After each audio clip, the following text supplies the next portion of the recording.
Magandang araw po, welcome po sa aking channel, Love9 TV.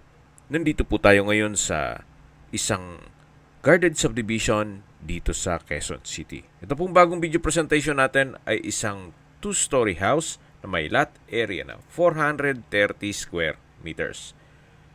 May floor area po ito na 370 square meters, nakabakod na po at may landscape, at ito pong bahay ay well-maintained.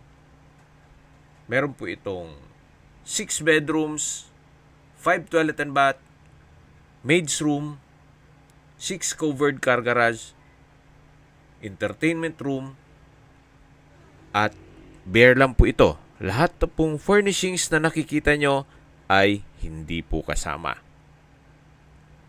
Well, kung sakali man po na maibigan nyo, try nating makipag-negotiate kay owner. Ang full video presentation po ay mapapanood nyo sa aking main YouTube channel na Love9 TV Official.